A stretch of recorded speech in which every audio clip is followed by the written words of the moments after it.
አምፖል በተተከለበት የመሃለኛው አዲስ አበባ ክፍል ግራና ቀኝ በተለይም ከቦሌ ኤርፖርት እስከ ቤተ መንግስት ድረስ በሚወስደው መንገድ ትላልቅ የቴሌቪዥን ስክሪኖችን የሚመለከቱ ከሆነ እነሱን የገዛቸው ኢትዮ ቴሌኮም የሸጣቸው ደግሞ አልቴኽራብ ጀነራል ትሬዲንግ ኤልኤልሲ የተሰኘ ድርጅት ነው ይላሉ ኢትዮ ፎረም ያነጋገራቸው የኢትዮ ቴሌኮም ምንጮች። ይህ ድርጅት በዱባይ ከተማ የሚገኝ ለኢትዮ ቴሌኮም ያለ ጨረታና የገበያ ክርክር የጎዳና ላይና የህንፃዎችን ስክሪኖች እንዲሁም ሌሎች መሳሪያዎችን እንዲሸጥ የታዘዘው ከጠቅላይ ሚኒስትሩ ነው የሚሉት ምንጮቹ ዘርዘር ያለውን መረጃ ሲያጋሩ ይህንን በምስሉ ላይ ያለውን አሃዝ ያካትታሉ። ይህ ሻጭ ድርጅት ከጠቅላይ ሚኒስትሩ ጋር ቀጥተኛ ግንኙነት ያለው ነው ይሉና እንደ አውሮፓውያን አቆጣጠር ከሰኔ 1 2022 እስከ ህዳር 15 2024 ድረስ 32.8 ሚሊዮን ዶላር የሚያወጣ ቁሳቁስ ለኢትዮ ቴሌኮም ሸጦ 20.5 ሚሊዮኑን በቀጥታ ክፍያ ያላንዳች ጨረታና የገበያ ክርክር ተቀብሏል።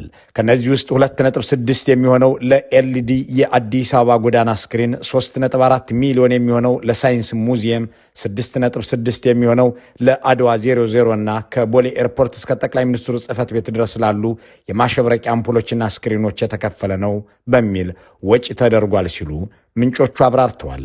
እንዲህ ያለው ጠቅላይ ሚኒስትር መር ዝርፊያ እጅግ ጥቂቶቹና ብዙዎች የሚያውቁት ብቻ እንደሆነ የሚያነሱት ምንጮቹ ኩባንያው 43 ቢሊዮን ብር መክሰሩ እንዲህ ካሉ ንቅዘቶች በመነጨም ነው ሲሉ ያክላሉ። ኢትዮ ቴሌኮም 43 ቢሊዮን ብር መክሰሩን ያረጋገጠው ደግሞ ይህ በምስሉ ላይ የሚታየውና የአገሪቱ ምክትል ጠቅላይ ሚኒስትር የተመስገን ጥሩነህ ስምና ፊርማ ያለበት የኦዲት ሪፖርት ነው። ኦዲቱን የሰራው የሂሳብ ምርመራ አገልግሎት ኮርፖሬሽን የተሰኘ የመንግስት ተቋሞችን ወጪ፣ ገቢ፣ ትርፍና ኪሳራ የሚያሰላ መስሪያ ቤት መሆኑ በሰነዱ ላይ ተጠቅሷል። ተመስገን ጥሩነህ እዚህ ሪፖርት ላይ እንዴት ሊፈርሙ ቻሉ የሚለው ጥያቄ ምላሹ አጭር ነው። የኢትዮ ቴሌኮም ማኔጅመንት ቦርድ ሊቀመንበር ስለሆኑ ነው። ይህ የኪሳራ ሰነድ 58 ገጽ ሲሆን በእንግሊዘኛ ቋንቋ የተዘጋጀ ነው።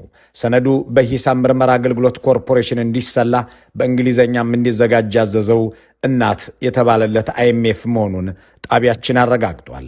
ይህንኑ ሰነድ 11ኛው ገጽ ላይ ስንገልጠው 43 ቢሊዮን ብር መክሰሩን ያስነብበናል። ይህንን ኪሳራ የከሰረው እስከ ባለፈው ሰኔ ባለው ጊዜ ሲሆን እስከ 2024 ድረስ ባለው ሰኔ ግን የከሰረው 3 ቢሊዮን ብር እንደነበር ያስረዳል። ይህም የኢትዮ ቴሌኮም ኪሳራ በአንድ ዓመት ውስጥ ማለትም ከ2024 ሰኔ እስከ 2025 ሰኔ ድረስ ብቻ 1228% ኪሳራ ተከናንቧል ማለት ነው።